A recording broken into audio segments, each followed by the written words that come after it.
So first and formally, welcome to our Shifted Nature photography exhibit sponsored by New Brunswick Art Salon. We've got a lot of work and a lot of artists that we're really excited to display, and this is something that we collectively have been working on for over a month, so we're very excited to see it all come together, and especially to engage with the artists who we have been putting this together for. We're going to show you guys the video of curatorial interns talking about your works, over your works with some background, some analysis, and then after that ends, I'm going to pause it, at which point I would like to ask you guys to turn your cameras on if you're comfortable, and then I'm going to take you through the virtual gallery where all of your works are displayed, and it's going to be the closest thing we can get to the real gallery. At which point, as we go through the gallery, I would love if you guys could just say whatever you find interesting about certain works.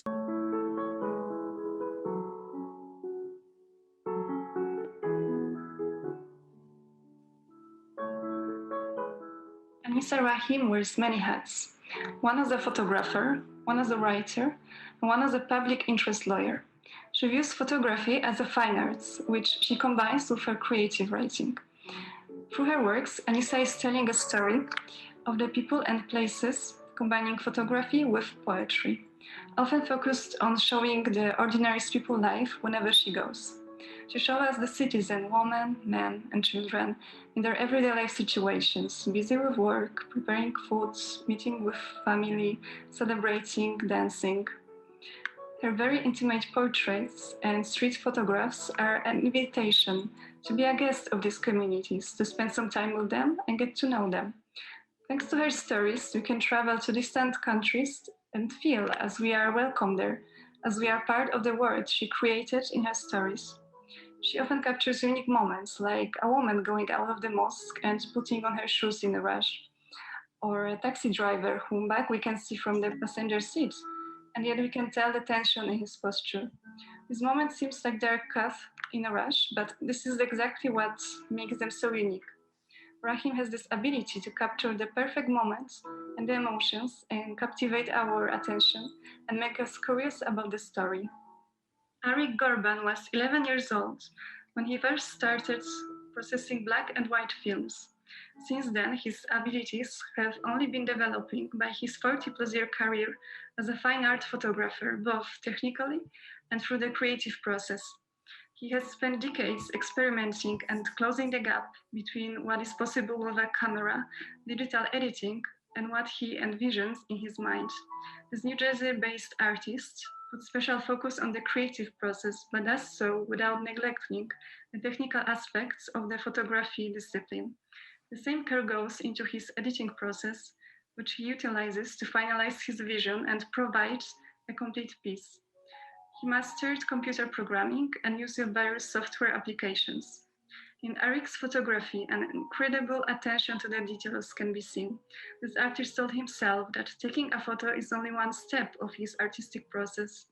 Then he tries to transform the picture according to his very own and special perception.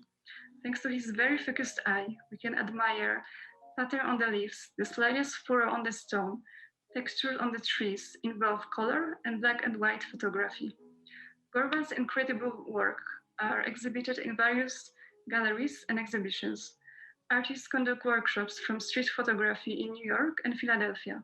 He was also the curator of the Small Town in Black and White Photography exhibit at the Hamilton Street Gallery in New Jersey, and a judge for multiple exhibits in the US. Brad Terhune crafts weird worlds through his collages, something he has done since childhood. A northern New Jersey-based artist, he embraces the influences of the 20th century surrealist art movement in creating portals into strange realms, often imbued with the powerful subjects of politics and social justice. His collages incorporate a plethora of materials such as historic photographs and integrate other disciplines like printmaking. His paintings, meanwhile, represent a dialogue between the creator and the canvas, with Terhune asking himself how and why the image develops as it does. This is the soul of these pieces, which are about exactly what the viewer sees. Gee, bravo. reflects rich and diverse environments inhabited by vibrant and soulful individuals through her portraits. She's putting together digital collages and photography and computer manipulation and then transfer the piece into canvas with acrylic and silk screening. Her artistic journey began in the New York subway, where she was capturing the performances and musicians. In her works, she uses bold colors and rich patterns reflecting the dynamics of environment of metro performances. She captures perfectly the atmosphere of street life from every place she visited. There is a very human aspect in her way of showing the singers and musicians in the subtle details she is portraying them with. She uses very dynamic compositions, a lot of elements and patterns. On top of that, she uses very strong contrasts of light and shadow, black and white, which add this very strong and vibrant graphic effect. By looking at her works, you can almost hear the music that is played and songs that are sung. This is the beauty and the power of Chi Bravo's works. Danielle Austen is a photographer and environmentalist trained in the fine arts, having received her BFA from Cornell University. Additionally, she attended the master's program at Syracuse University's S.I. Newhouse School of Public Communications with an emphasis in studying photojournalism, but not before spending 7 years as a graphic designer among a number of other artistic endeavors. Today, she presents her collections of photographs featuring warm, organic imagery that can only be designed by the majesty of the natural world and captured by the steady hand of a seasoned photographer. Devoted to the land at her craft, Austen focuses on bodies of water. Easily overlooked brooks and streams are transformed into spiritual waterfronts while intertwining the fluidity and form of which is ever-changing to match the possibility of viewer interpretation. Her work is overflowing with reflective and meditative potential. Frederic Pillet has always been enamored with the natural world, a source of existential fascination and peaceful solitude. He captures images of the beach at various times of day and year, balancing realism and abstraction by anchoring viewers to the shore and then inviting them to contemplate the colors and calmness of the ocean. He hopes viewers walk away with the same sentiments that resound in him after gazing upon this natural majesty, a meditative sense of beauty, peace, and calmness. George Mattei captures the beauty of the Jersey Shore through the high dynamic range technique, a process that imitates how the human eye gazes upon the scene. Rather than taking a single exposure, Mattei sets up a tripod and obtains 3 to 9 exposures at varying light levels and tones, then combines them into a single image. In preserving details that would have otherwise been overlooked, Mattei elevates everything beautiful about the landscapes and seascapes he photographs, resulting in an immersive viewing experience. Gwyneth Green is an artist who uses the camera and the written word. A published poet with a BA from Farley Dickinson University, Green participated in acrostic collaborations with visual artists. Approaching the synergetic nature of the word and image fascinated her. Her piqued interest, encouraging her to wed her poems with her photographs. Her careful use of color and focus mimics imaginative prose as it guides viewers through the scene. She has 15 poetic publications and has been featured in exhibitions in the Mid-Atlantic region, as well as virtual ones. Harold Olejarz invites viewers to peer through a kaleidoscope of circularly constructed pieces. His present work looks beyond the typical rectangular confines of the frame and instead creates a round, collaged image consisting of repeating rotated slices of the same image, reminiscent of a pinwheel or a mandala. This invites viewers to focus on relationships of the images and reveal intricate and detailed patterns, which can only be achieved through this technique. Kai Kenny shows silent statues that witness social dissent and environmental vulnerability. Currently a photography teacher at New York University and the International Center of Photography in New York, Kenny is deeply rooted in the fine art world. Her resume includes works in photography, painting, and published critique. She has been participating in many exhibitions in the US and worldwide. Her works has been published in numerous art books and magazines. She is an award-winning painter and photographer. Her Stone Goddess series take Greek and Roman sculptures from the Metropolitan Museum, and places them elsewhere in the United States, acting as the avatars of the past, watching what humanity's whim have wrought. There is something very disturbing and puzzling in their presence in today's world. Kinney's works provoke reflection about the past, present, and the future. We do not know if there is any reason why the ancient goddess decided to visit us and watch humans' actions.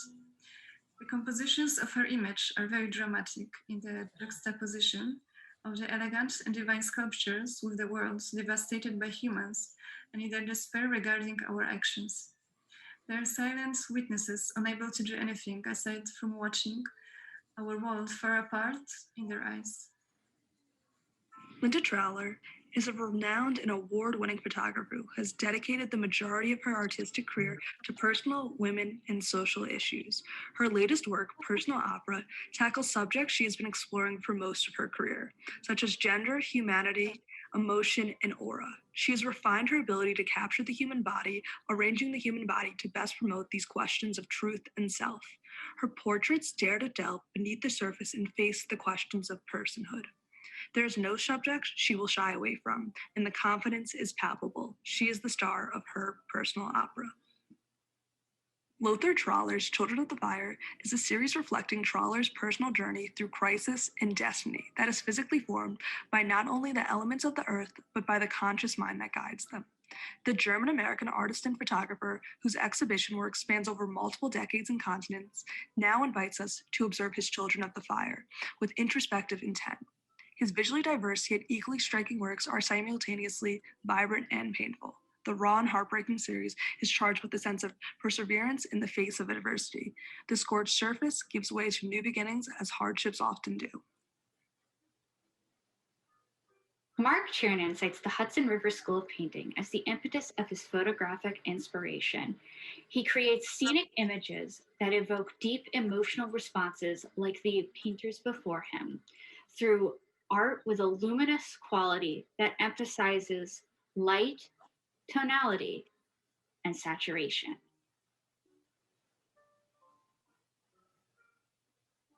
Melchior Dompré uses photography to illustrate his poetry, as seen in this series, Loud Whisper.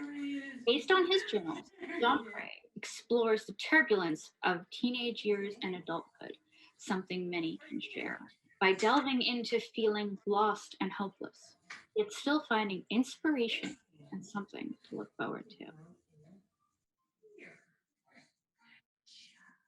Michael Giacomino passed away 2 decades ago, but his work is still as powerful as ever.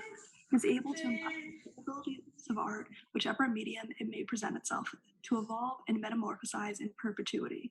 Giacomino received his Bachelor of Fine Arts degree from the Mason Gross School of Art in 1986 and had several dalliances with fashion design. Giacomino's work juxtaposes the familiar with the ambiguous and presents a commentary on objectification. Tricia Miho, Argentinian self-taught artist who was destined to be an artist from birth. Her family is filled with talented artists and craftsmen, and her grandfather was even an esteemed Italian jewelry designer. She received a formal education in music, along with a master's in law and social sciences, and awards in painting, watercolor, and drawing from the British Royal Academy. Her work was categorized by a distinctive artistic style influenced by the surrealist visions of Giorgio de Chirico and the detail-rich cityscapes depicted by Peter Bruegel. Miho currently resides in the United States and is regularly featured in exhibitions while also experimenting with photography as a means of manipulating and creating new ideas. Okay, so that takes us through our first portion of the night. I hope everyone enjoyed. For now, we are going to go through our little virtual gallery that we've had graphic design and photo video put together in curatorial. So we're excited to show you what we've got. And more than anything else, we're really excited to talk about the works that we have up on display.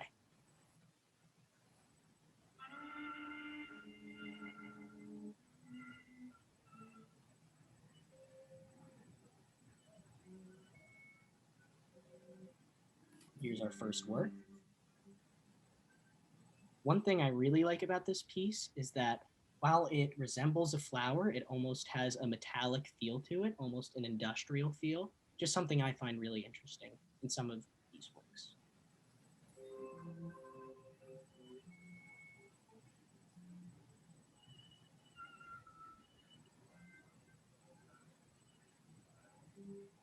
I just have to say, if you could pause it real quick, Brandon.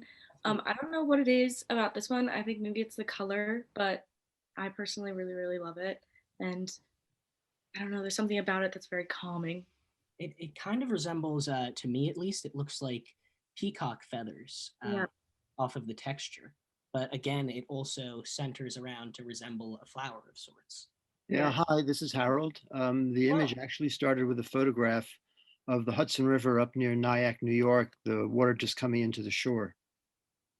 Oh, wow. See, that's why I love these discussions. That is something that I never would have picked up. I can definitely see that in the watery texture now. The ripple effect almost.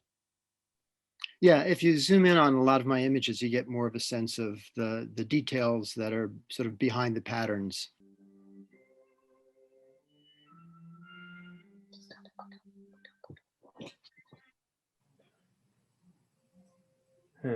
I guess I was saying like this and the orange one, those two are my favorites of these pieces. Even though the pattern itself is very nice. But by looking on the outer edges, it actually looks like actual oranges bunched up and arranged together. Yeah, Like, they are oranges, and part of what's happened during the pandemic is that I'm not really going anywhere except to the store to buy food, and I started becoming fascinated by the displays of fruit and vegetables in my local green market. And all of these images with food in it were taken either at my local green market or King's supermarkets, and then I went home and worked on the pictures. oh, that is interesting.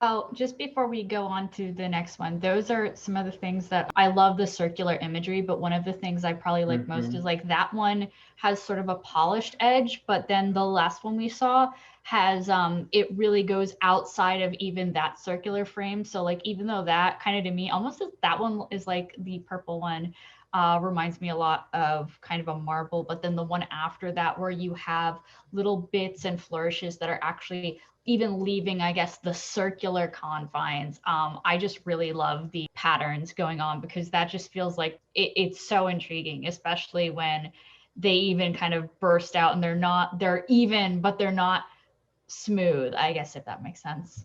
I completely see what you're saying. I really love too, with especially this one, it almost looks like an eye, like some kind of like I don't really know how to describe it, but it kind of resembles an iris pattern to me. But I find that to be very interesting. Yeah, the way they're finished off, be they either circular or sort of rough edged, it really is an individual decision. As I'm working on the piece, I sort of decide which way to have the outside be. In the beginning, I always made these circles, and then I wanted to really explore the surface of it and not confine it to a sort of a cutout circle. So they vary a lot in my images. I think the variability is really one of the strong suits of your work that really jumps out to me the most. And I do love how kind of hypnotizing some of them are. Like even if you kind of stare at this one, it kind of has like a movement to it that truly I never knew could actually happen. Artwork. Yes, Yeah. they do spin you around. Yeah, I think that it's more pronounced with looks like the like many wheels of the of this. Is it a red flower? Is that what's used Yes, here? it started out with a photograph of a red mum. Oh, that's right, a red mum. Yeah, like different decreasing wheels of red mums. I can almost picture them rotating. Yeah. And so yeah, I can understand that effect Christina was talking about.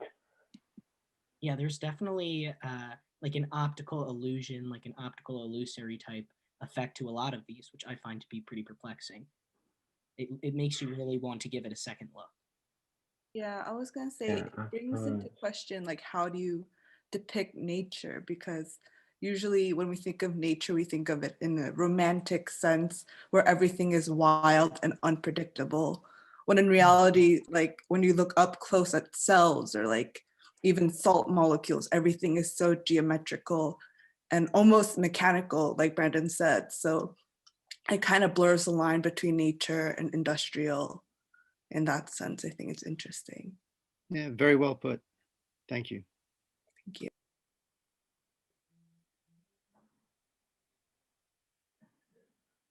And now we move on to some work by Danielle Austen. I want to take a second look at that actually. I think the title says spirit, but I can't really tell. But it does say spirit. And I think one of the reasons I really like this is because sometimes to me it looks like fire and other times it looks like water. And I think that's just such a trippy effect that it can kind of be almost two of these elements that you normally see as contrasting so wildly. But they're both somehow kind of captured or can be seen in this one image. Absolutely. I kind of got like a melting plastic effect almost from it. That was my first takeaway. But I really like the ambiguity of it. hmm I have a similar takeaway, though it almost looks like melting glass, or if that melting glass, like almost in one of those like in that certain Salvador Dali piece. You know what Yeah, you probably know which one I'm talking about. Yeah, yeah, it's almost reminiscent of those. I definitely see that. We'll keep on moving through. That's another beautiful piece. And also I figured it out. That's how I get to show you guys the titles. This is lava. Very nice. Mm-hmm. Also, again, kind of giving a watery effect, almost as it looks like there's light, like beaming through water, like trying to pour through almost.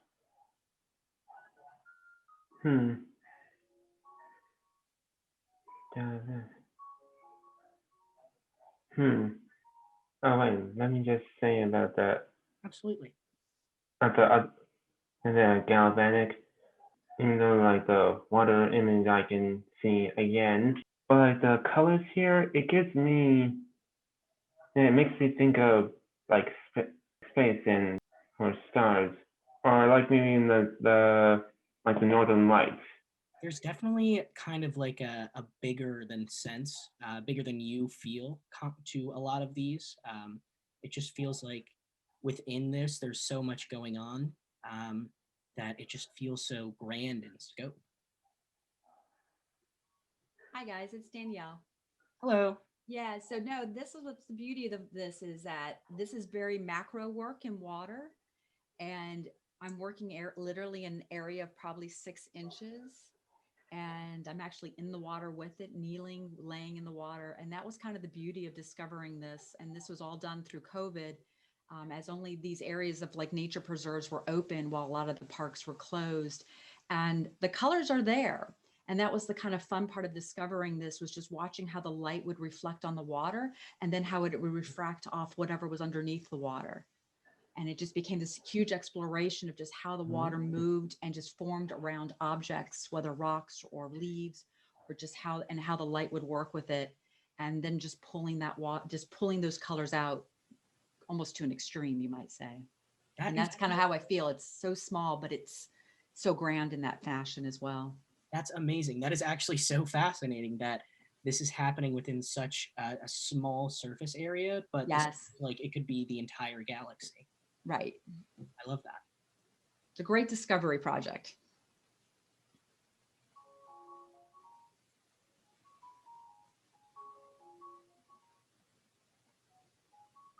I'll say this one, was this like a waterfall? No, it's just how the water kind of hit the rock. And again, it's how it moves. And it's just kind of how, I said, I see a lot of these works as like paintings, because the shutter is like a paintbrush, and choosing that right shutter speed and how the water is moving creates the movement. And each frame would be so uniquely different. and then just finding one that kind of speaks to you when actually going through the whole post processing. Yeah, Yeah. because when I was looking at the photos, this one really grabbed me, and I was kind of like, I didn't understand really what was like the elements used, and I thought that that was kind of beautiful. Is like you can have your own opinion of what everything is, even though it's just this one simple Yep. thing. I That's love exactly that it. it's called Flutter because Fantastic. I can definitely see like a dragonfly or like a butterfly somewhere in there within these light refractions. Exactly. And that's what I saw. But again, that's the beauty of, especially with working in abstracts, is that everybody has their own interpretation of it. And that's what's fun. I almost saw, like, if you look kind of towards the top, like I didn't even necessarily see like a bug. I kind of saw a face. If you kind of are just below where your mouse was, right around there, you can kind of see a face. And I thought that was like very striking. I see faces everywhere. I really do. The beauty of nature.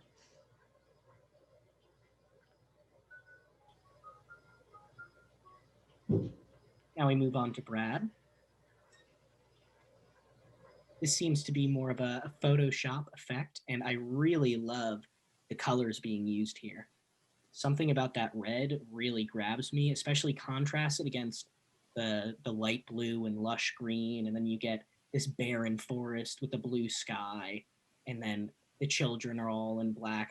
I just really love the color contrast. It feels like there's so much going on here. It feels like there's just like little hints of life in what is otherwise a morose picture. Hi, this is Brad. How are you? I'm well. How are you? Good. I just wanted to say that all my collages are they're analog. They're all found objects that I've culled from magazines and books, and it's all hand cut Oh, wow. and put together. So this is from a body of work called Suburban Chaos, which kind of explores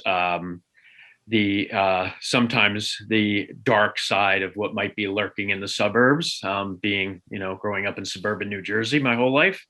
But the collages actually began with a photograph that I took. I came outside one day, and in my backyard, my plastic chairs had blown all over the place and were shoved up against the hedges.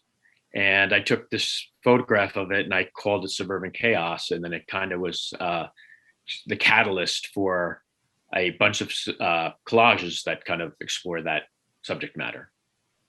I really like the idea of taking a deeper look into the underside of suburban life, which is usually so idealized. It's really cool to kind of see this representation of sometimes the pain and trauma that can take place in somewhere that seems like it could be the happiest place on earth.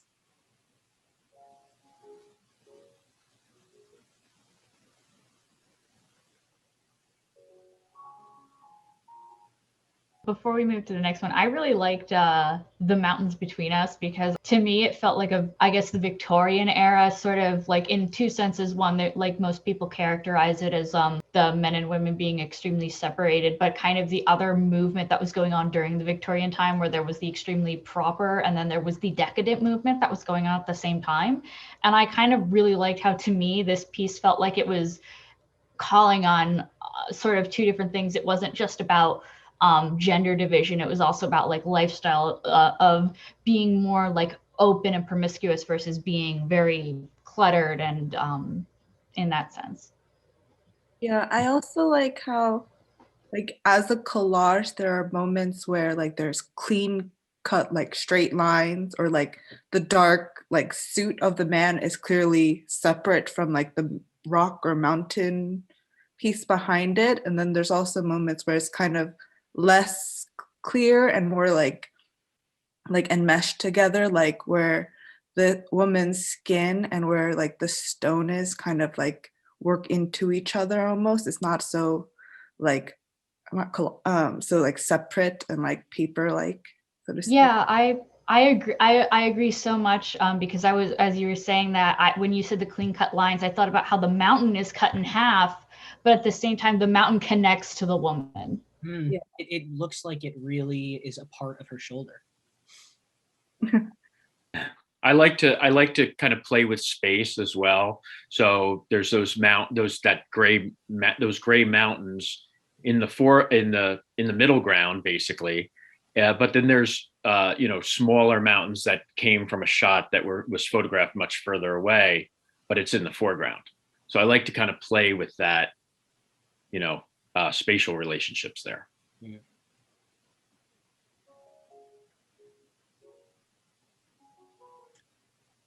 I don't know what this one's about, but I absolutely love it. This is from another series, Psychedelic Goats and Other Horned Creatures #1. I had just come off of doing some work that was a little, the subject matter was kind of heavy.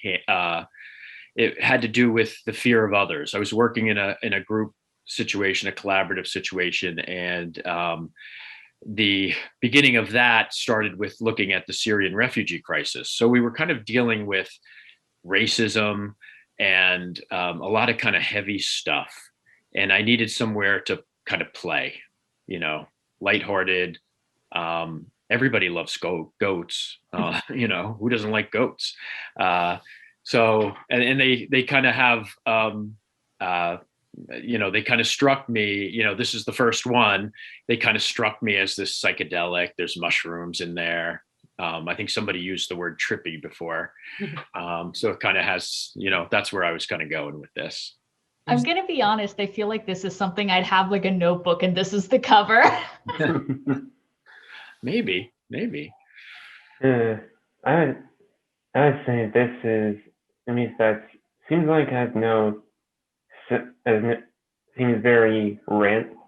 it seems very random in just the pieces it has and the pieces in its composition, but at the same time it just works. There's definitely something mystical to this goat, and I really like it. I also like how the border and all the colors blend together really well, and it seems like something that might not work in idea, but once you put it together, it looks really good. I think what's also interesting is the fact that it's like everything is in the frame except the earth. The earth is the only thing that's like sticking out of the frame, which is an interesting, I don't know, I mean, perhaps it means something. The earth is something that cannot be contained, but like everything else in the earth can be. I don't know, I think it's just an interesting point. I completely agree. That's something I didn't pick up on.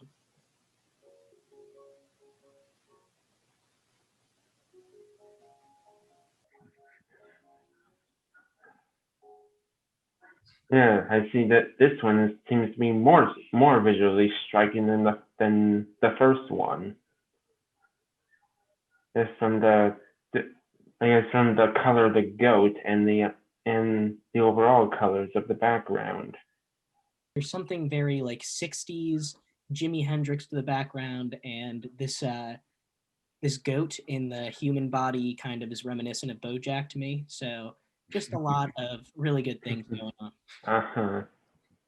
Yeah, I think it's so interesting how we associate psychedelic with certain colors. Like, because like this, like Brandon says, there's definitely a 70s feeling to it, but like in such different ways, from like the man's shirt, which is kind of like this business short sleeve button up with like a giant, like a bigger tie.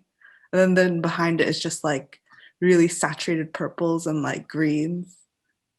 I don't know. I guess coming off that point, I almost think it's more like a little bit later into like in terms of vibes, like it's making me think of like later 80s with that kind of campier feeling, and kind of like contrasting that with how kind of like the movement of more, I guess, like the Reagan era kind of thing is what like the foreground reminds me of. In the back, maybe I just like really love that era of horror movies. It like vaguely is making me think of like the campy slashers or like the Friday the 13th films, which I always remember. Like the third one has the campiest random opening that doesn't seem like it fits into those types of movies, but it's there. Yeah, I definitely, I can see how this the saturation in these colors can invoke feelings from several decades. I think it's really cool for me that I was thinking like 60s, we had someone thinking 70s and now 80s. Like it almost feels kind of transcendent of any time period. Yeah, and I would agree. Though I can't determine which decade I see, but I can agree. But I can agree with the. But I agree with the points you already made. I can see signs of various decades. And this can point to various decades. Absolutely.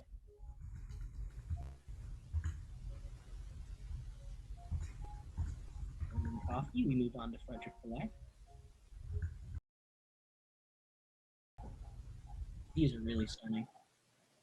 This one really sticks out to me. Well, one thing is just the style of it. Even though it is photography, the way it looks, it looks almost like water. It looks like watercolor strokes. Yeah, I definitely see that. I kind of almost get the feeling like here with the glimmers, it almost looks like it could be the top of the ocean, but under here it looks like it could be a field of wheat, and then you have the sun setting and it could be a storm brewing above. So I love the various ways that it could be interpreted. That's what I got from it. I could see what the title is pointing to. I could see where the sand is, the sand, the incoming wave at the top, and the blue is probably just those standing water, the water from a previous wave, and then at the bottom, as I can't tell, but it's probably like what you described, like a field of wheat. Yeah, there's definitely, even though the interesting thing to me, at least, the thing that I find exciting about this is that while there are no clear indicators, like you can't look at any of this and be like, oh, that's water, oh, that's sand, oh, that's clouds, because while this gives such a natural feel that you feel like it is nature, there are no obvious, like, natural landmarks. You just kind of get hints of it. I really like this. The colors are fantastic. I love all of the colors in your works. Oh, well, thank you. Hi, Fred Ballard here. You're all correct. This was taken at the beach. I use a combination of techniques, long exposure, intentional camera movement, compositing. Yeah, this particular image is a composite image, a long exposure with a composite. That's how the blue on the upper part of the frame was inserted there, if you will. That's really interesting. I definitely got a beach feeling from this, but I feel like it could have been anything. So that's really cool. And I don't really, I am not a photographer myself. So hearing the process of how you can take a picture of something and then overexpose it and edit it and take all these different procedures to alter it is really fascinating to me.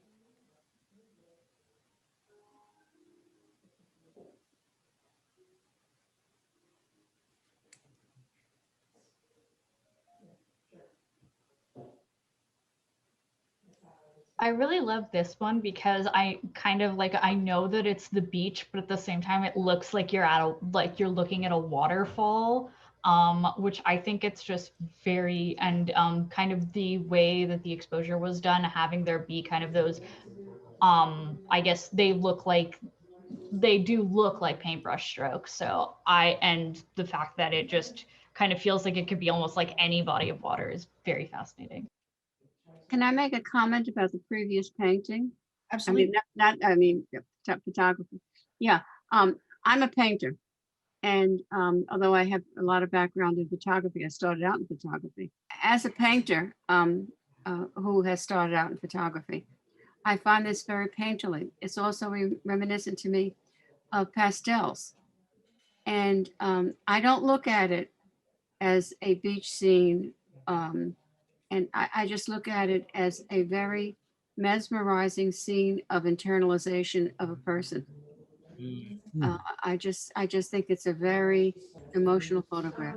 Thank you for that insight, Patricia. That was really interesting because while I was looking at that as more of a natural scene, I wasn't even considering the wealth of emotions that this was drawing upon.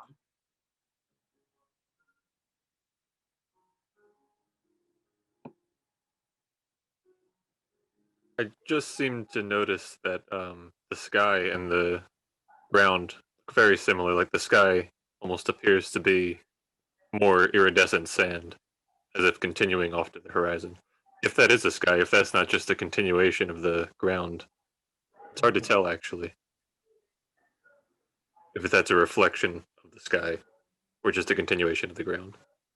Yeah, that was it was, this is a multiple exposure composite, and the intent was the reflection in the water does reflect the sky. Nice pickup, Aaron. I really, because the way it does pick up the sky, and I think kind of just the angle of how you got some of the sand, it almost does look like a cutoff, like it is looking out somewhere.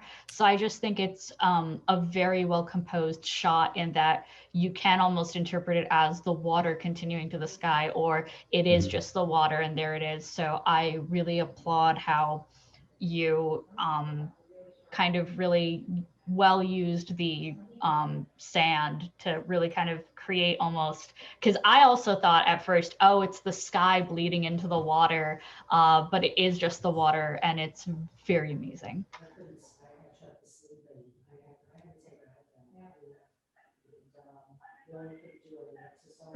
One thing I want to, and this one is also, because I can also see some environmental ties to it. Obviously with the shore, obviously with the being a beach and a shore, and even though at the very bottom you can see it is clearly defined as the shore, but the top, there's almost like a hint of another shore, or a sandbar, or a sandbar. Yeah, that's very perceptive. Indeed, these are two waves, and this one represents a composite. The darker blue on the top of the frame was one wave, and it was blended into the image that you see on the bottom. Oh, yeah. Oh, very interesting. Yeah, I really love the wave crashing effect here. Now we move on to George Mattei. All right, I'm gonna just say I love it. Having grown, because I grew up on LBI, I even like, because I knew about this. Yeah, there it is in the background. Sorry, I feel like I always feel obligated to say that. But the work and series done that captures the seascape was incredible. And I think it spoke a lot to me because it made me specifically think a lot about my childhood. I even showed it to my parents, and we kind of all went through the collection done on the photographs and looking at the long exposure. And it really does put you on the shore to the point where you can really, for me, it brought back so many memories to the point that it was evoking other senses. Like I could smell the bay. I completely see that. This definitely gives me a lot of nostalgic feeling towards LBI. I've always vacationed there and I love it there. And it just kind of leaves it hits a sweet note in my heart to see it in such a beautiful fashion, almost this like kind of fish eye lens. Yeah, yeah. The way that each side of the picture connects with each other, that it provides a greater sense of. It probably provides a greater sense of immersion for you and for both of you. Yeah.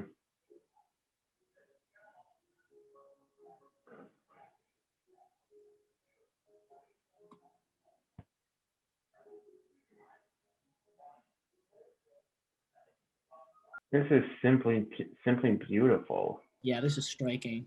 I love it, and there's the moon, and then from the same point, I believe there's another one that's the same shot of the causeway in the sunrise, which I kind of felt like, whoa, I know where this is. I know this view kind of deal. So it's the long high dynamic technique that was used to take the long exposures really brings together everything, because it does just make the moon that much more striking, and I think brings out more reflections in the water.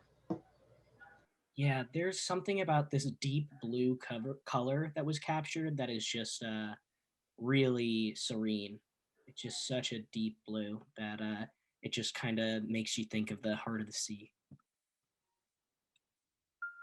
And there's the inverse of the same spot with the sunrise. That contrast is really beautiful. Yeah, the yellow and oranges and slight red really, really well when paired against the deep blues of the previous picture, it provides a nice contrast. Mm-hmm. Yeah, I really like that the detail of the positioning of the sun, which is actually if unless I'm mistaken, looks like right in the center of the bridge. Right. The positioning of the sun is just done immaculately. And I think that really ties in together the whole view of this photograph.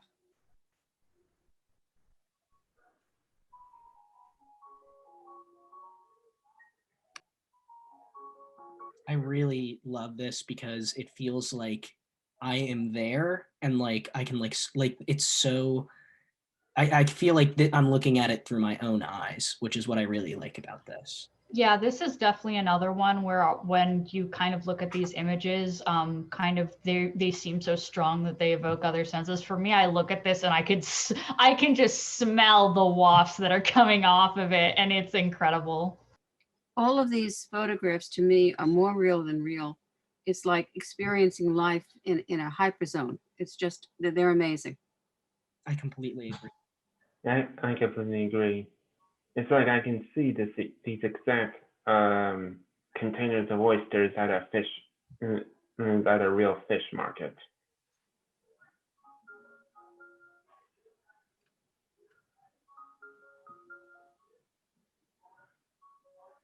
On to Gwyneth Green. I really like that one. Actually, I'm gonna go back. Ah, man, I love this. Yeah, this one also seemed very striking. I mean, just from the lack of any real striking colors. It's all the colors there are more muted.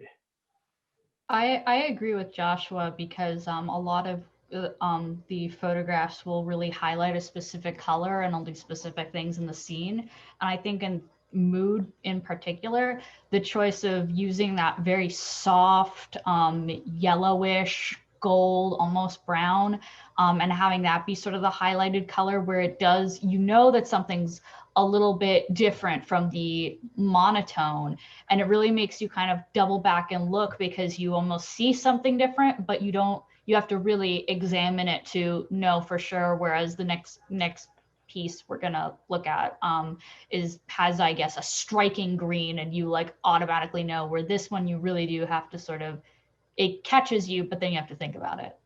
On this piece, on all of my pieces, what I try to really do is capture you to look at it carefully, but then move into it closer. Every piece I do also has written words put into it. They're put in very quietly so that it doesn't distract you when you look at the actual piece. This piece is on metal, so there's really no frame around it, just sits on its own. And the idea is that you, as you have said, you look at it, it captures you, and then you come in closer, and all of a sudden you see the message that I'm putting in my pieces. I am a poet as well, and I've worked ekphrastically for a long time, so that's what I try to do with my work.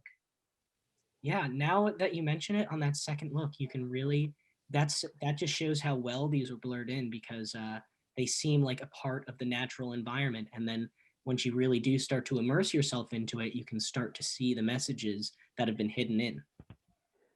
Yeah, I can see them too on the second look.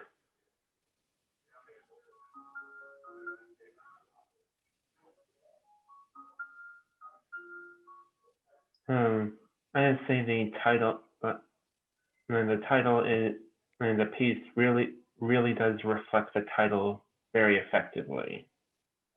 I guess, like the way the green just sticks out against the monochrome background.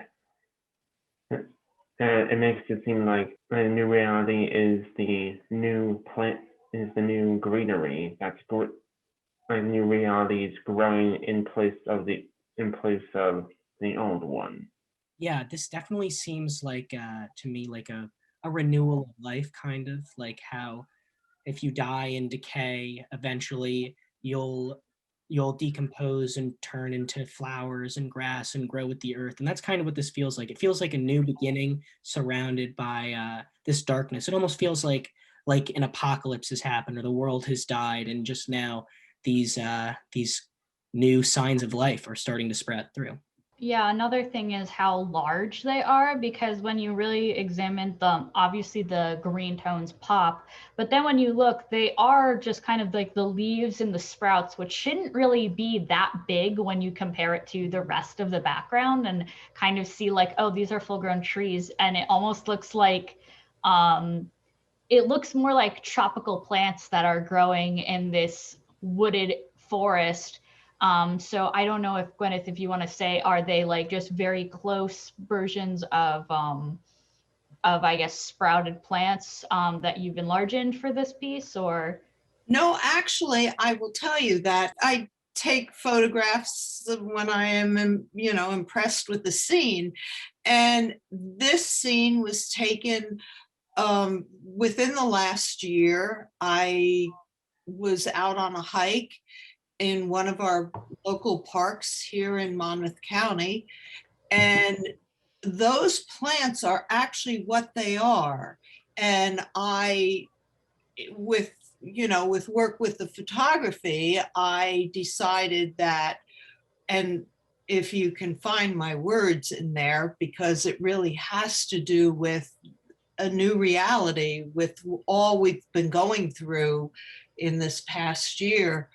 And I decided that I needed to show the growth. And it does say somewhere in there, growth begins.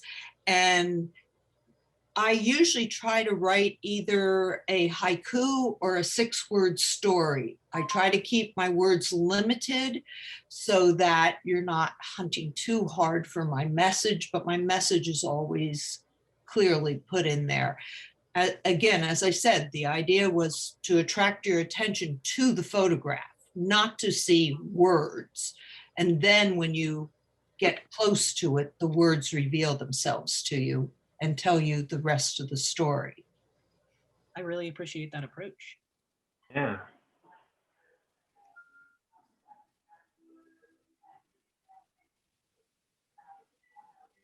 And this is a beach scene, of course. Yeah, that beach scene. We've been seeing a lot of beaches today. I thought of a way that the title, how the title works is maybe it's like describing how the rocks are, describing the rocks more so towards the bottom of the, more so towards the bottom, are like submerged in the sand. Be like kind of have their ankle deep. Again, on this one, I took it and I used, I turned it into a black and white, but then I brought the colors back into particular rocks, not into all of them. So some of them would stand out. But the words that are in there are actually in the waves. And it talks about anxiety being ankle deep. And it's just, yes. And somebody's moving their arrow right around where those words are. Yeah. Thank you, Brandon. That's you. Yes, the words are right there. And again, I tried very carefully to put them in so they wouldn't, when you looked at it across the room, you wouldn't go, oh, look at that. That you would look at the actual picture, and then as you move into it, you see, wait, is there a message in there? Yes, there is. And it's about being ankle deep in anxiety. I Again, definitely feel like this is something I'd want like just hanging in my room. It's very calming, even though it is about anxiety. well, right, but it is, you know, again, it has to do with what we've all kind of been put through in this past year. And yes, it is supposed to be calming. Yeah. You're right. Yeah. I've seen it. Yeah, I can definitely see the common sense. This scene I've seen many times whenever I've been to at many beaches that I've been to. I've always seen that collection of rocks that just extend down into the water. As you've been going through and through your works and just kind of describing all these like kind of hidden things and really kind of looking more into your artwork, I really appreciate the complexity that's in it. It might look like a simple photo at first, but when you really dive into it, I just really admire how complex and meaningful it actually could be. Thank you very much. I appreciate that.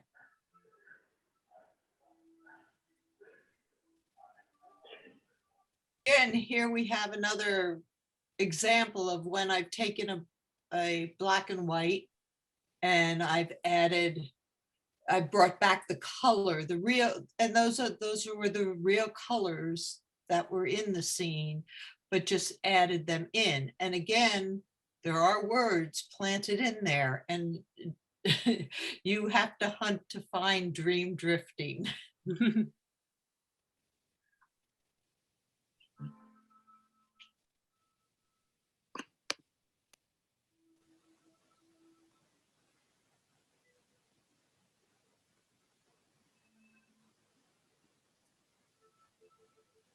Now we move on to Kay Kenny.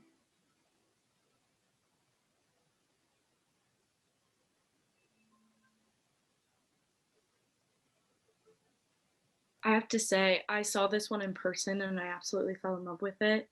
Just the use of kind of statues and then a background. I don't know. There's something about it that really drew me in and I loved it. I don't know if it had to do with the colors. Yeah, I particularly really love the cold colors in the front and the warm colors in the back. It creates a beautiful contrast and it's very intriguing. Yeah, out of the stone goddess pictures that I've seen, this one stuck out to me for similar reasons. And for one detail I've seen, like around on the colder colors, the way they cascade on the branches, it actually resembles wings, like angel wings. Mm-hmm. I completely agree, Joshua. I see kind of two sides to this photo. It looks like she could be an angel or she could be an angel of death. You know, there's something so heavenly on the forefront of it, but then the background is so hellish that it could be an introspection into humanity and how on perhaps your external point you could be beautiful and you could be perfect, but on the inside there could be all of this rage or sadness or anything really. Yeah, I like how, especially because these statues are from the Met, I believe, right? And so like when we see those statues in person, they tend to be just like white statues that are kind of like within a room with a bunch of other white statues. But especially for statues that are supposed to represent like goddesses and like really interesting figures, you want to know the stories behind them. I think that this kind of montage where it's a mix of natural bits and like more like mythical, like otherworldly parts kind of helps you envision like not the reality, but like the story behind the figure themselves. Mm. Yeah. And I'd say something about the previous photograph. For sure. I just think this one is interesting in that it's as if the gods of old are in discussion or in conversation with the gods of modernity. Is like the big ad that's dominating the skyline. I completely see that. I just thought that was interesting. Yeah, I agree. I agree with Aaron. A lot of the Stone Goddess series, what really is phenomenal is the recontextualization of these gods of old by taking the photographs from the statues at the Met and then putting them in a setting we don't see them as, because as Danielle said, like, oh, if you go and see them at the Met, they're all together. You see them in like, they're all like, they all kind of have their context that the Metropolitan Museum puts them in. But then what Kay's done is really kind of say, what if they were here? And really make you kind of think about that juxtaposition and putting them in conversation of the gods of old with the gods of modernity.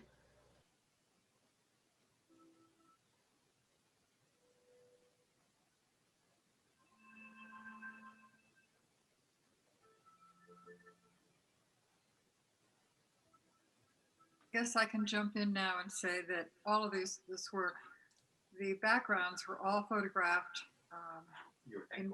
in various places around the country, and the Met statues stand as avatars.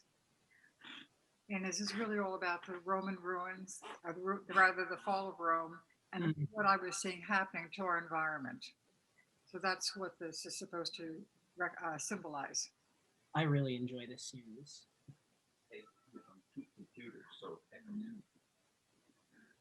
Thank you for the insight.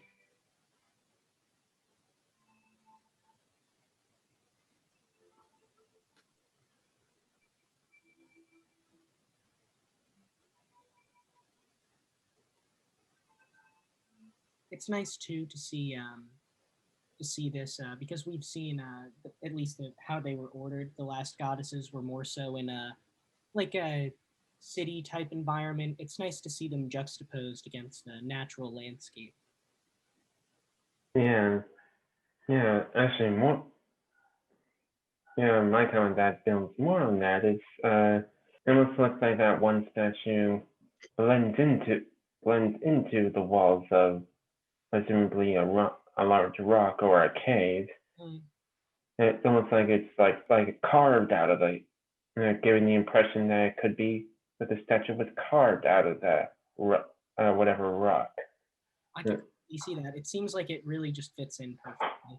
It blends into its environment. Yeah, exactly. Can I comment on the previous previous picture? Absolutely, I'll go back. Thank you. To me, this is what I would call a dreamscape, and it's a powerful loss. It's a very powerful image.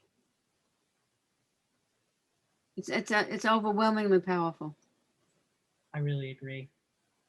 I wasn't really sure what I was looking at the first time around, but coming back, it really seems like an overwhelming sense of loss. I mean, it's like what have we as a civilization lost with the old gods? I mean, it's just very powerful. Thank you for doing it.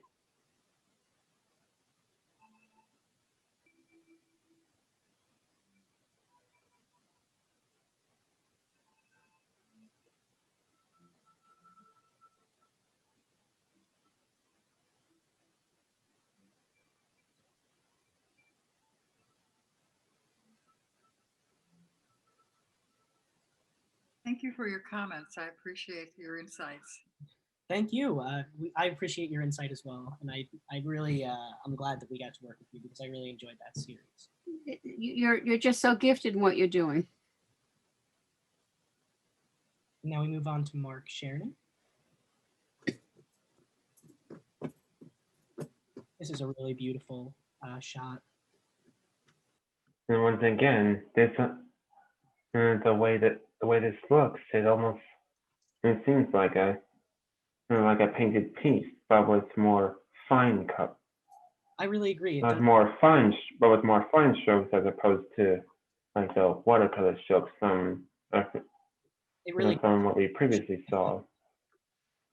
Yeah, I definitely, as we're moving along, because this applies to really all of them, is I love Mark's really kind of looking at comparing the Hudson River School, who had illuminative quality, and there was a statement that was really an inspiration. So light is such an important feature in every one of those works, and maybe it's because I had gone and looked between some of the paintings from that school and the photographs, so I might be like hyper focusing on that, but it really is quite breathtaking to sort of see how a photographer can adopt a painter's habit and style and integrate it in with their own works.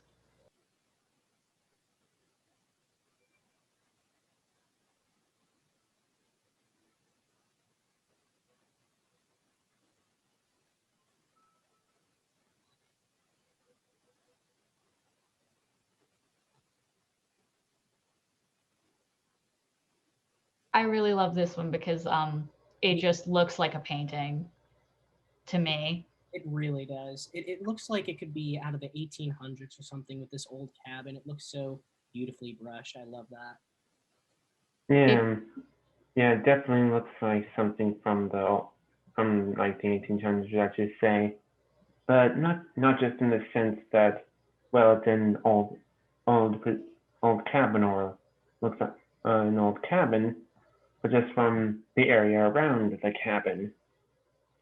Even though it looks, most of it is just looks like a woods area, but the little horizontal line you see in the trailing along, that to me looks like a little trail, or like a path or a trail. Mm-hmm. These are definitely the cabins photos are what really kind of make me go, ah, yes, that there's when you say, I look to the Hudson River School. This is where it comes from. And I just think it's done expertly. I find the whole concept of photography looking like painting, and then in contemporary painting looking like photography, a very interesting turnaround, and something that we all should think about.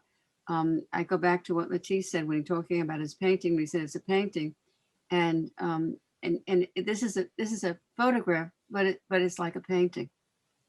I mean, I think it's something that we really, as a group, should think about, how the medium is being able to be pushed in the boundaries that it had before, far beyond those boundaries, into making us think about that medium in a very different way. Thank you, Patricia. It really is beautiful to see. If I saw this out of context, I would have never guessed it was a photograph. Yeah. So the amount of skill that must go into this, and the just progression that we've taken artistically in the last 100 years with photography, the way things are evolving, that we're able to emulate a painting when it's a picture. We can emulate a picture when it's a painting. It's really interesting. I think the rusticity of that photo has to do with sort of the colors. It's very sepia toned, which might be the reason why so many people kind of attribute it to that kind of old 1800s feel. I think sepia is very much the most dominant color, the browns and the reds. But yeah, I'd say it's also autumnal. That's a big one that I think of when I look at it. But it's not just this one image; it's the other images too, and other artists and what have really manipulated the whole medium so brilliantly into making it look, and they're morphing it into something else, which is I think quite interesting. I completely agree. Thank you, Patricia.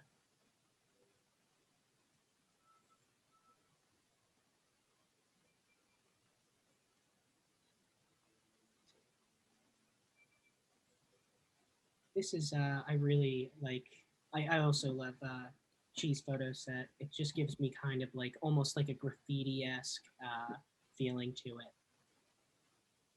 This New York, right outside Madison Square Garden, live band. It's really, there's just so much going on. It evokes this like, this feeling of like, there's so much going on. It's so busy. Like even with just a couple of figures in front of Madison Square Garden, it's like, yeah, this is New York. It even feels to me, Brandon, like even though these are street performers, but I if you like just tacked a little bit on bottom, you could see like tour dates playing at, like they look like band photos in some of these, like this one in particular, which I think is quite impressive. This could be an album cover, in my opinion. Yeah, I can definitely see this as a poster for a a poster for a band, and I could definitely picture what you're describing. To push even further what I was just saying before about in the morphing of the medium, this to me reminds me of a screen print. I know, like one would see with Andy Warhol in the 1960s, 1970s. That is exactly what I was thinking, but I could not put my finger on it.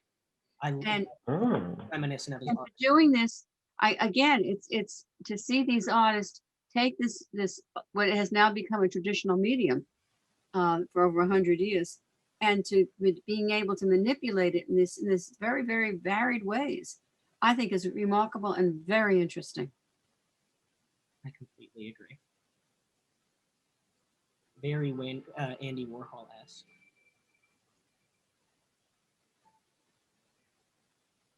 Subway performers. I love that these are street artists.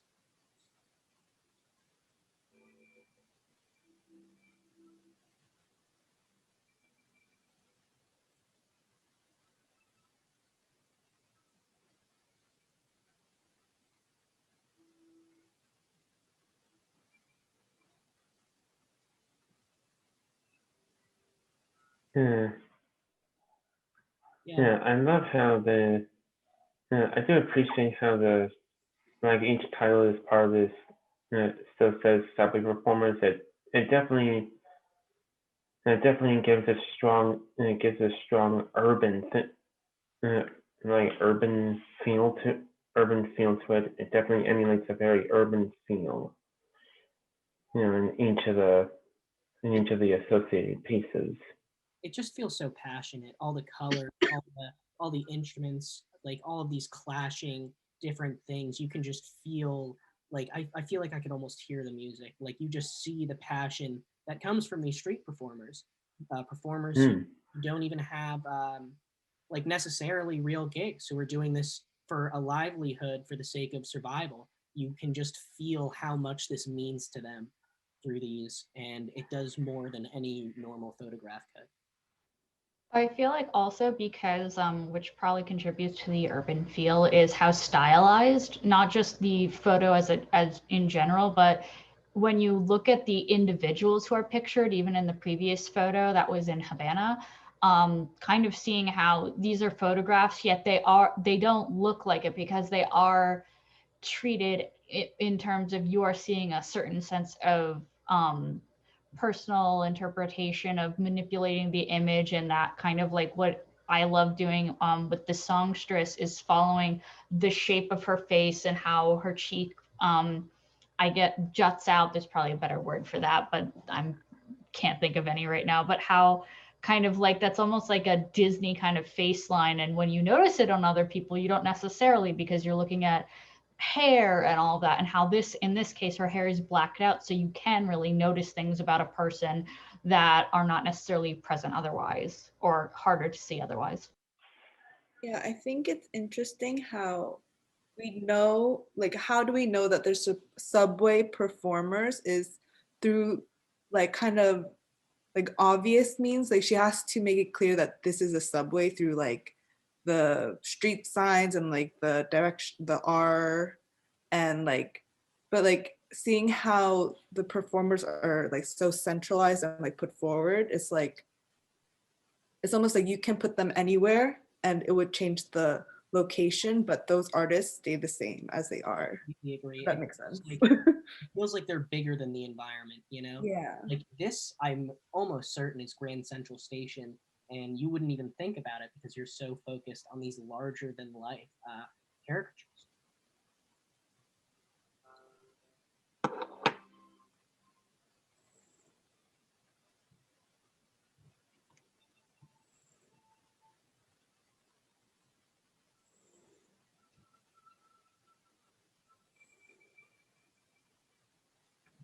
Then we move on to Linda Troller.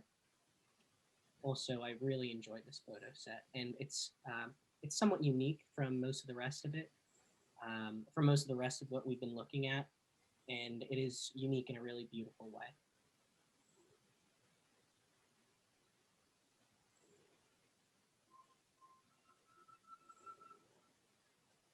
I also really love the title of of this set, Personal Opera.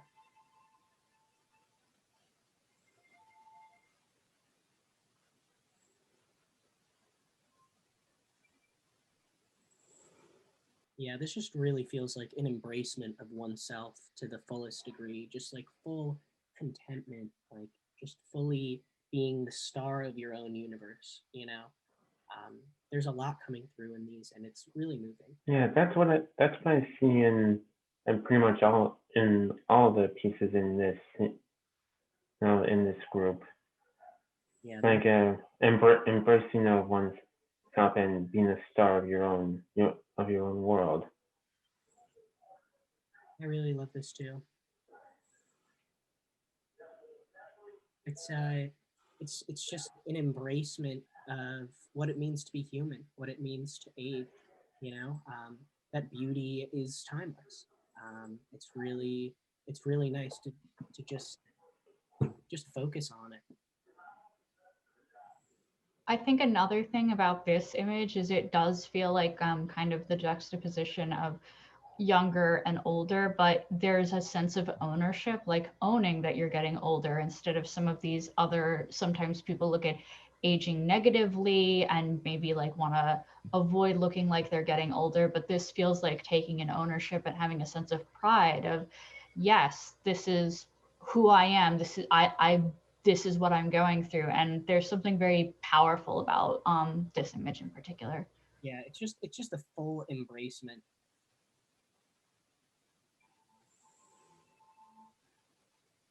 Yes, at some event, I got this little picture of Julia Margaret Cameron.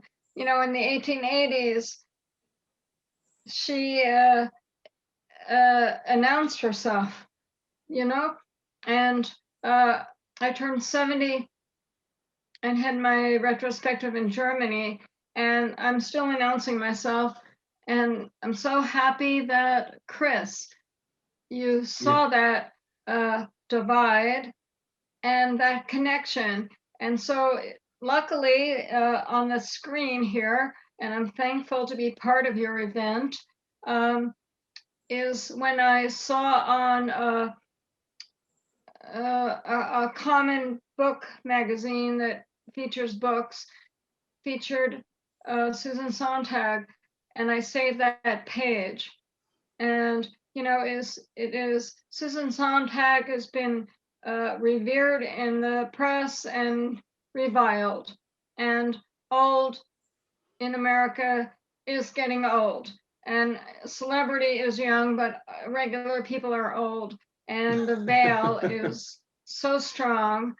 But our isolation has allowed us to unite with our place in life.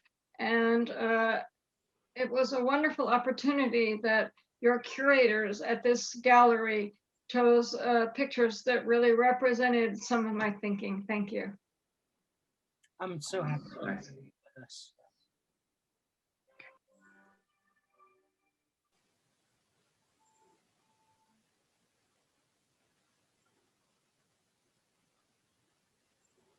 Now we move on to the past Michael Iacobino.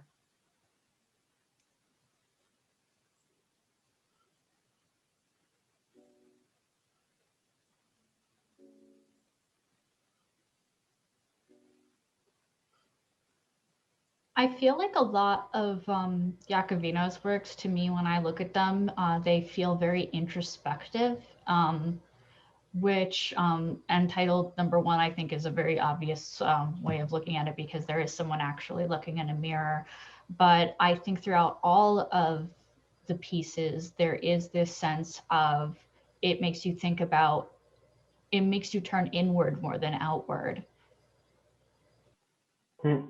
Yeah, I sort of see that too. Almost like reflecting on yourself. Mm-hmm.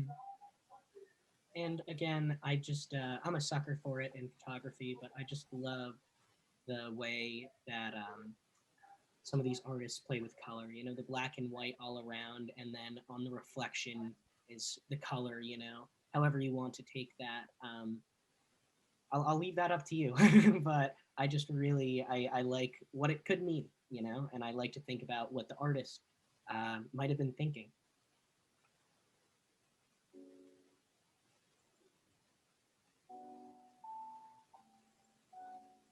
Yeah, these are some really stunning shots. I think this one is probably my favorite. I also agree with Brandon. I'm a sucker for color, and I love how Jacobino using the older, I believe the work is from the 80s, and how it just really pops out that much more. And I know all of these, to me, they kind of do look like they are from that era. They look like older images, yet somehow the color adds like almost a timelessness to it. And it's very mesmerizing.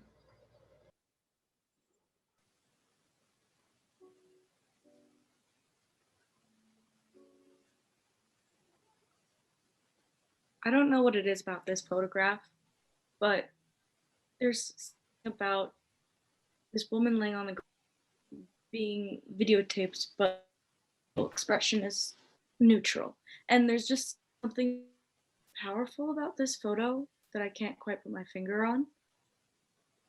I don't know if you would agree with me, Christina, but I almost find it a little chilling in a sense, but I also can't necessarily put my finger on it. Yeah, exactly. It's very mysterious in a way. It's very disturbing. Yeah. Very, very disturbed about a woman lying down, you know, and being photographed like that, alone, and she's alone. It's a chilling photograph. Especially considering the background with the, like who it looks like it could be a basement somewhere. Just very, everything about it is. Yeah, I definitely can see a very chilling or disturbing theme in this piece, but I can't pinpoint exactly what it is about it. I think it's a lot of things. I think the contrast in the woman's face and the blanket she's lying on, the darkness above her weighs heavily on that kind of lightness below, and it's overpowering the frame, or the whole image, and the grittiness of the wall and the litter on the ground. I think kind of adds to the grittiness.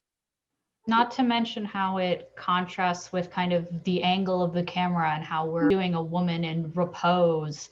And there's a lot of questions that can be had about, I guess, why this pose, why like this, which I guess makes it that much more unnerving when you look between kind of, I guess, the peculiarity of the shoot and then the location itself. I think a lot of this has to do with what's in the fantasy mind of the viewer. And not to mention, it also provides a contrast. The grittiness of the background provides a contrast with the white surface the lady is laid on. Just amount of like the white surface looks clean, while the floor around it is like dirty and gritty. Yeah, it definitely. There's a contrast there too. It feels like sanitized. I know what you're saying. It feels. Yeah, sanitized. And then unsanitized. And then the rest of it is unsanitized. Yeah. I think it's also interesting that the angle of the camera, it's recording or taking a capture of her face, but so is the whole image. The image is almost mimicking the angle of the camera and only capturing the woman's face. I think Patricia is definitely right about that image being very much about what the viewer then fantasizes, which I think weighs on what Christina initially brought up, where there's something about it. And I think then it's because something captures you, and it really does get the viewer to think about the circumstances and why does it captivate me. Yeah, I really appreciate that insight.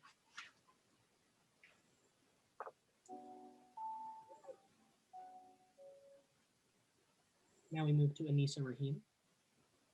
Also really love her works, as we saw in the curatorial video.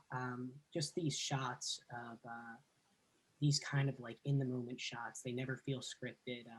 It just feels so live. It feels so real.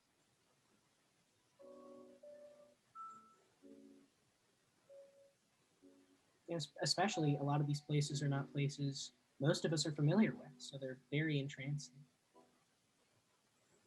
I'm curious about this shot a bit. Um, Anissa's MO seems to be capturing shots in the moment, and these people are almost all looking directly into the camera, and somehow that makes it even more natural. When you Yeah, see a camera, you look at it, you look directly into it. yeah, they Um, almost have this expression of like, why are you pointing this camera at me? yeah, it kind of reminds me of uh, another photographer, Chris Marker, who once said in a movie that filmmakers and photographers shouldn't say, "Don't look at the camera." I also kind of like how in this photo, it's mostly younger people who are looking directly at the camera and the older people don't necessarily care. But I mean, like, I love the child being held, not the baby seems to be asleep, which is fine. But the one that's like looking really dead on at the camera and is in the center, that's just something kids do. And it does really feel very realistic. Yeah, I completely agree. It's kind of, it almost feels like a commentary on like just growing up and like what you're socialized to do, you know, as a kid. That's just your first instinct. There's a camera, you stare into it, and as the years pass, eventually many aspects in life will change, but you just kind of begin to lose that childhood innocence and eventually start to normalize your behavior a little bit into what society expects of you. Maybe I'm reading a little too deep into it, but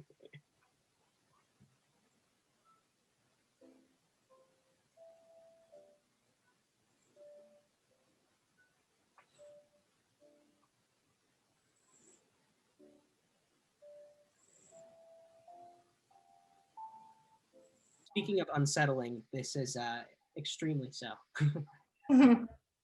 I really like it.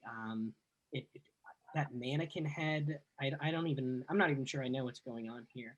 It feels like there's so much happening, but yeah, there's something almost like grimy here that is so entrancing.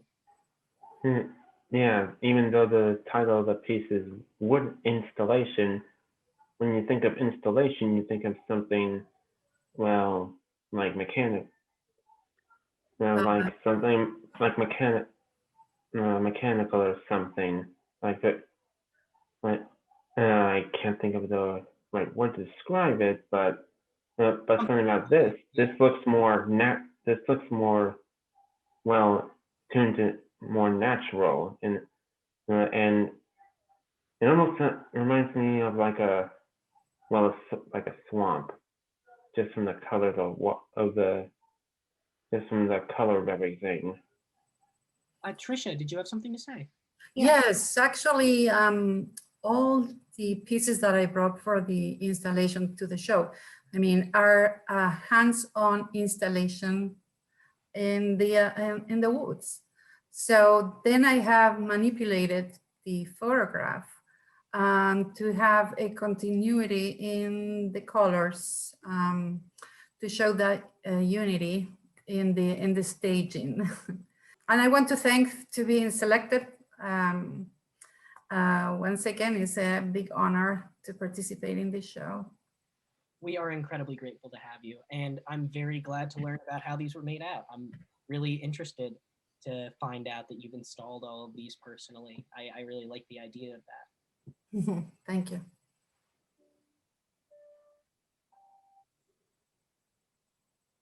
This is one of my favorites from the entire show, I think. Thank you.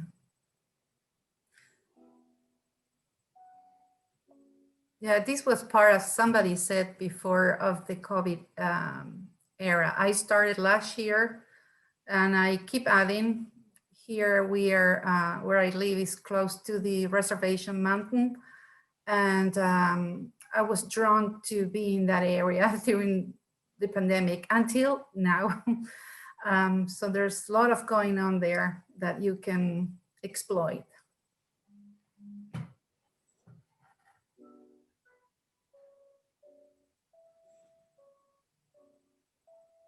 Yeah, I like the also compared to the lush greens of the past couple of photos, this is just like almost an ultraviolet, like dusk feel. I really just like the look of it.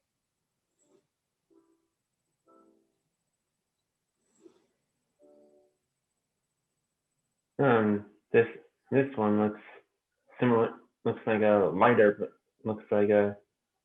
version of the piece we just saw. Yeah. Yeah. It almost looks like it could be the inside of a log or something. That's what it is. Yeah. Ah, Yeah. inside of a log. Yeah, I magnify it because the original has nothing to do with this. So I the a big zoom of the photograph, manipulating, of course, not the original photograph, ended up with these fuzzy, shapes. Yeah, I love the pattern of the crack and how deep it goes. The cracks on that log are just really compelling to me. Especially the cracks compared to the blurriness that really kind of contrasts a lot. I don't know if you're going to say that or not, Patricia. Yes, no, you're right. Even to me, it surprised me when as I said, I zoom out the photograph. Very rich when you get a closer look. And that kind of goes back to an artist's work we were looking at earlier, who took that like little tiny space of water and turned it into this magnificent universe. It's so cool how these like magnified like small areas can feel so grand in scope. Yes, by themselves, I would say.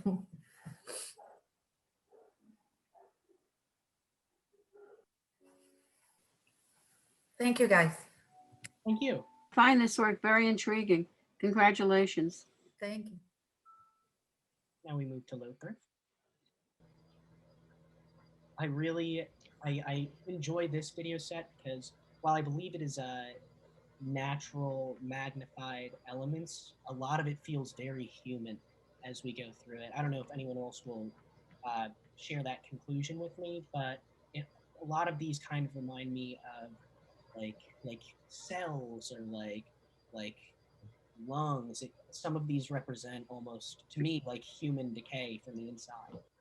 I agree up to the point of maybe inside. I wasn't going so far into cells and things like that. I can definitely see why though. I'm sure my med school friend would totally agree, and because he looks at them all the time, or my microbiology friend. But to me, they just all really, I mean, this one in particular, it's making me think of like almost if you zoomed in so much on someone like just burning a piece of paper or even burning like a cigarette, like it has that kerosene feel, and maybe that's more looking at it from colors and contrast. But yeah, I definitely see that, especially with this image. Good. Oh, and Lothar, you can add anything if you'd like. Yeah, I call them accidental abstractions because they are abstract because the original picture is really removed, and the accident was that these were slides and they burned in my house fire 4 years ago. And when I went through the ashes, I found some slides. I cut them out of the plastic and rescanned them. And this is what the fire produced. So they are my children of fire because they're born through fire and water, and they're abstract and, through an accident. That is amazing. That So my creation at the end is very much manipulated. It's a kind of an alternative process, I must say.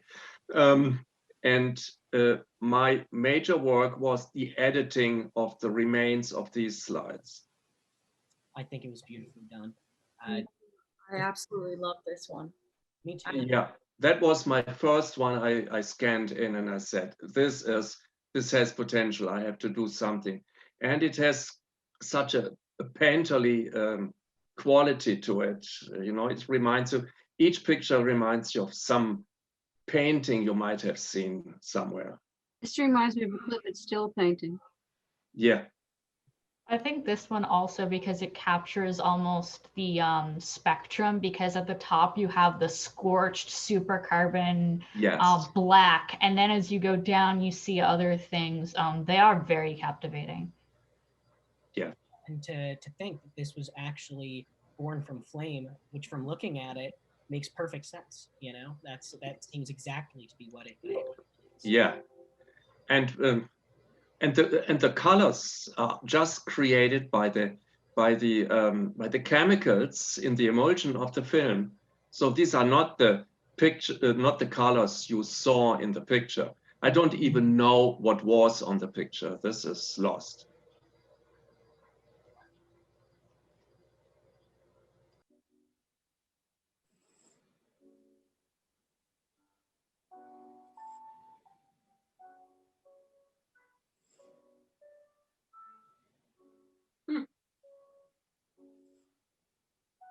I think it's wonderful that you took a painful experience and turned it into something quite beautiful. Yeah, thank you. This was a way how to deal with it too. Yes. You know, you can't just stop being creative. Yes. And New York galleries even used the picture of the phoenix from out of the ashes and stuff. You know, it's a little bit a cliche, but it actually worked for me. It is coming back from the ashes, this work. You pulled it off beautifully. Thank you. I think this one is very, this one and the previous one also, with the use of I guess the cool colors, which you don't associate with fire. Yeah. Since the first two we looked at really did look very much like produced from the flame, and this one looks almost like it does have that painterly quality that, as you said, was accidental, with the greens and like kind of the darker reds, but then mixed with that kind of like grit that's from the dark residue. Yes. And some of the textures. Yeah, it's amazing like how you took these how the scorch marks on these slides and able to rework, to take them and turn them into a working composition. But this one in particular I find the most interesting, because the shapes that the lighter colors produce, actually to me it resembles like a figure of a person, almost like an actual literal child of fire. Yes. Thank you for pointing that out. I hadn't noticed that. Me neither. Yeah. So when you look into it, you create some fantasies. You might think you recognize something in it, and then you realize it's not really what I think it is. But as a whole, the picture it creates a scenery even. Yeah, I definitely agree.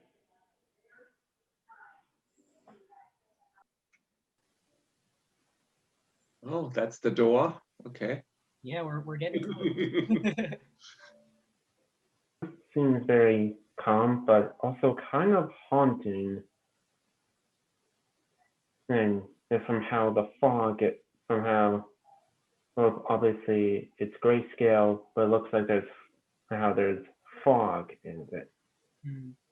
Also the fog. title. Watching you. Yeah, that kind of doesn't alleviate the haunting feeling I get. Yeah, it almost feels like we are, like this person could be running away from us, the viewer, and we're just watching him go by, you know? Yeah, it's like making the viewer up. It's like in some way it's making the viewer a part of the composition. Definitely. And also making them a part in a very uncomfortable way, like accusing you of being a voyeur, watching this runner without really them knowing or their permission, and it kind of does almost put you in an uncomfortable situation. It definitely challenges you. Yeah. I think that's what a lot of these works aim to do. Yeah. By the way, the face is a mural that I shot in Patterson on one of the walls there. And the scene is Duckaren Park right here. Oh, I didn't even pick up that there was a face. Yeah, there's there a was a face. woman's face looking at the whole thing. Oh, oh, oh! Now that you pointed that, I can see that. I see the details. That is a little haunting. Yeah. Okay. Yeah. That provides a different haunting context.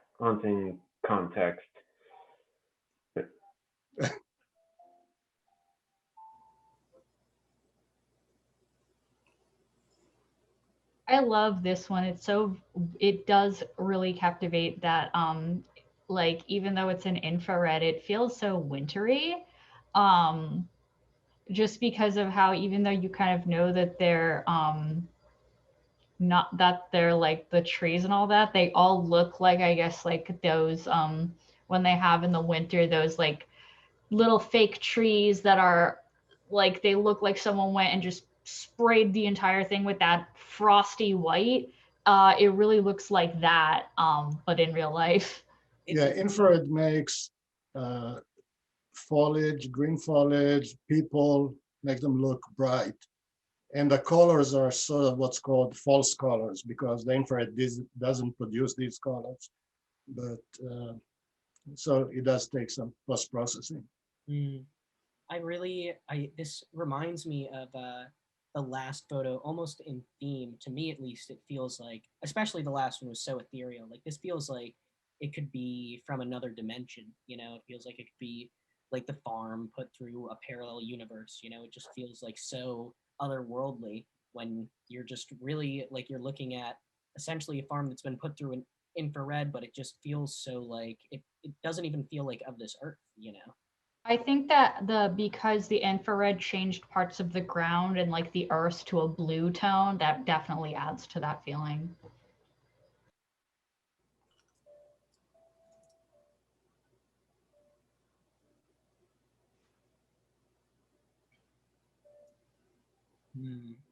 I love this piece. Yeah, It's so colorful. I love this too. Yeah, the colors are so striking and vibrant. So the three colors are actually real. This last fall, it was interesting because we saw many cases where one tree had multiple colors, the deep purple, the orange, yellow, and green, all at the same time.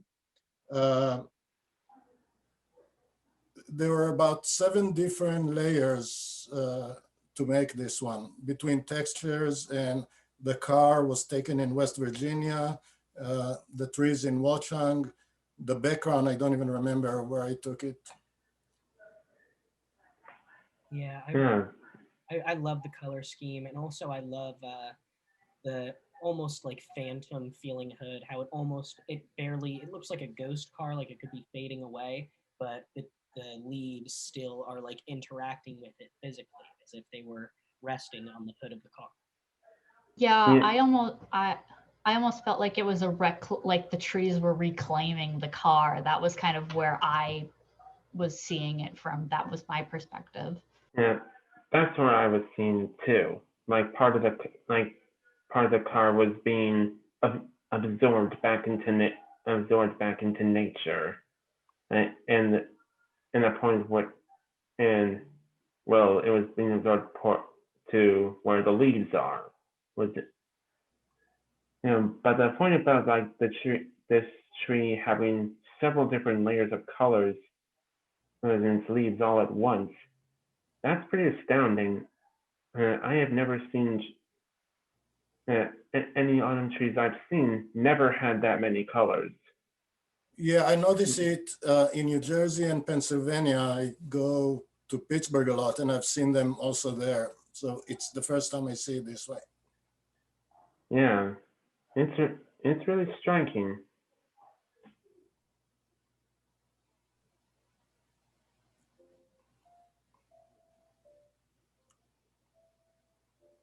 I love the texture of the water here. It might even be iced over. But yeah, there's something really captivating about the way that water looks. And again, I can see that there's that Eric has a affinity for this kind of almost faded off, like misty, phantomish, like fading feel, and it just adds this element to all of these photographs that are so interesting for me to see.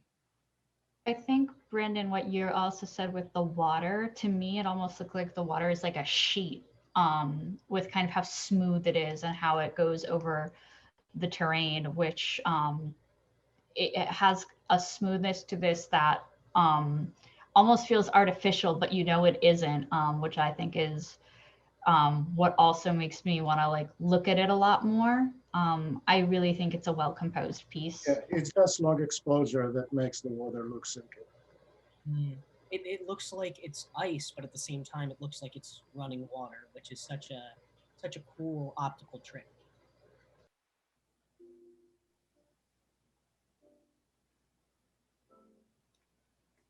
Wow. I really love this piece. Yes, even though I've seen we've probably seen rainbows depicted in pictures before, but with seeing a rainbow against a dark sky like this, and that really presents it in a different light, I guess. My favorite thing about this is that it seems that it's completely dark everywhere the rainbow is not shining, and then right under it, it's like the rainbow itself is casting light upon this entire mountainous region. Such a cool. Yeah, I can actually see that.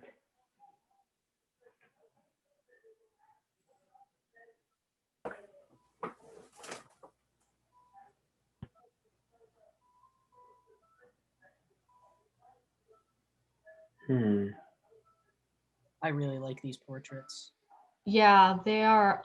Yeah. I know that I believe Milky also has a YouTube channel that goes over a few of these things, but what I really love about the work is how it kind of has this it puts you at a distance, even when we have things like a portrait where attached with a woman looking at a bus. I feel like you are always put at arm's length from the subject matter.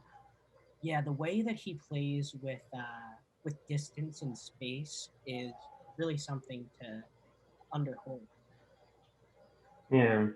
And I think that's really a lot of his works, just the way he plays with where items are spaced. I really love it. Yeah, when I see, actually, one thing I really like on all of these all these portraits, that since they're always shown, since it's always seen at a distance, it almost seems like it's communicating it's almost like it's communicating a journey of sorts. Because instead to certain pieces like the ones on the bottom, the stuff in the scenery in the background looks similar, almost similar to each other. It's almost like we're getting closer to a certain destination. I see what you're saying. I think that could be because all these pictures almost appear to be taken in the golden hour, which is that sort of the period in between sunrise and sunset. Not the other way around. Sunset and night and sunrise, when the sky is kind of golden, and it creates really really nice lighting for film photography. Mm. Yeah.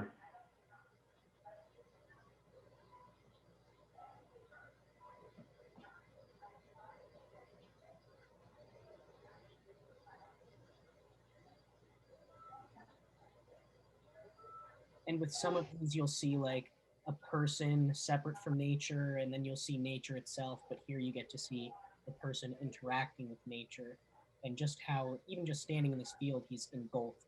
And again, the distance, you know, the way that he's playing with distance, it's really nice. Yeah. Even though the person seems to be like the closest thing in this picture, he's still so distant from us.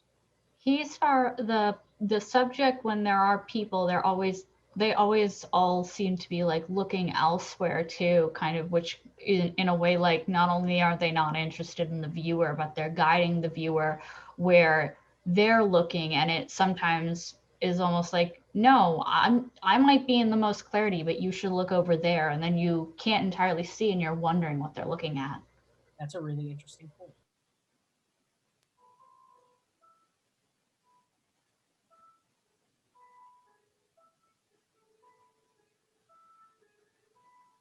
Okay, that brings us to the end of our Shifted Nature Photography exhibition. I really loved this back and forth. This was the first time I got to host an opening reception, and it was just it was a really fulfilling experience for me to see all of these works in past months and weeks, and then getting to put them together, and then getting to see what the artists were thinking and what other people were thinking, and how people interpreted it in completely different ways than I did. And just in just all these fresh perspectives is really nice. And I am so appreciative to all my interns and the artists for coming and making this a really great experience. And I hope you guys enjoyed it as much as I did.